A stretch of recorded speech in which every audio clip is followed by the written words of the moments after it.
Hi, my name's Monica Massaglia. I'm part of Group 5, and the author we chose to focus on for our author study is Faith Ringgold. And the book that I chose to create my mini lesson around is Tar Beach.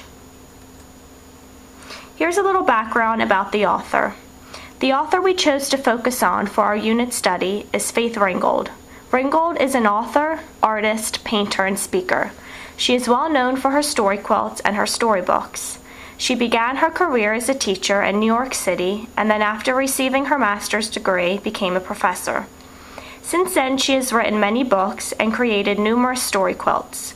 Ringgold has received 75 awards for her artwork and storybooks. The story that I chose to create my mini lesson around is Tar Beach. Tar Beach is about a young girl named Casey who lives in Harlem, New York City. As her family gathers on the rooftop deck of their apartment building, Casey lies on a blanket and looks up at the starry sky. She envisions herself flying over the city and dreams of owning everything she flies over. The theme of freedom is tied into this story because Casey pictures herself flying freely in the sky and going wherever she wants to go. She imagines a better life for her and her family, where they are not judged by the color of their skin. The theme of freedom is often present in African American literature. These are several objectives that I want to focus on throughout the lessons. Students will be able to use mental images while listening to the story to either write about or draw illustrations of what is happening in the story. The students will be able to use the mental images they created during the read aloud to create their own unique image of themselves flying over something they dream of owning, something they dream of happening, or a vision of freedom that they have. They will use this mental image to illustrate a piece of a story quilt. Students will also be able to become familiar with and learn about the theme of freedom that's often present in African American literature. This is the procedure for our lessons. It's going to take place over 5 days, and on the first day, I'm going to focus on introducing the author, Faith Ringgold. I'm going to use the smartboard to display images of her 2 pieces of artwork, Tar Beach, Woman on a Bridge #1, and also Tar Beach #2. After students view these images and evaluate them, we're going to talk about how they feel when they look at these art pieces and what they think they mean and what themes they portray. On day 2, I will do the first read aloud of Tar Beach. Before reading, I will have the students discuss what they think the story is going to be about, and I will record their responses on chart paper.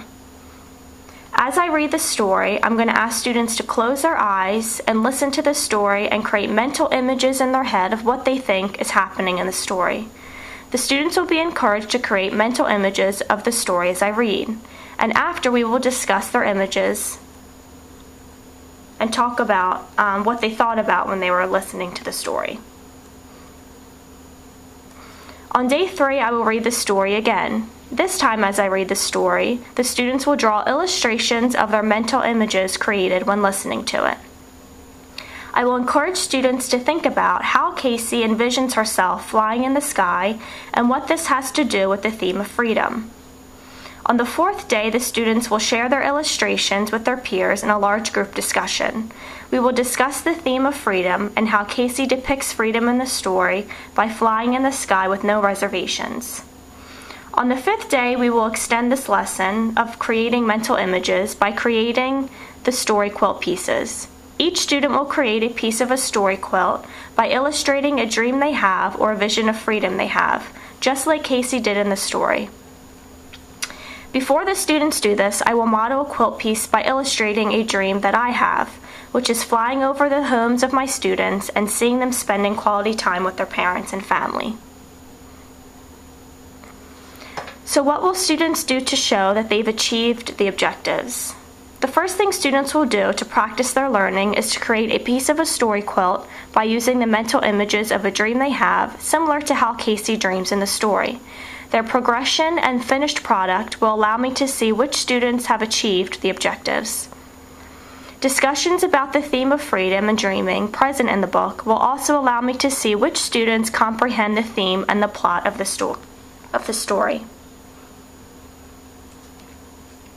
How will I know the lesson is successful? I will know if the lesson is successful by how well the children respond to using mental images to create their piece of the story quilt, and how well they understand the text. If they do not respond in class discussions or fail to create a quilt piece, I will know that they have not achieved the lesson objectives. I will maybe need to incorporate more modeling in order to make the lesson more successful, depending on student needs.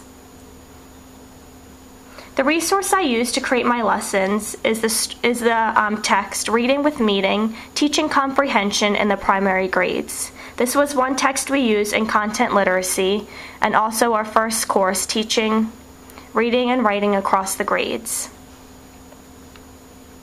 Thank you, and I hope you enjoyed my presentation.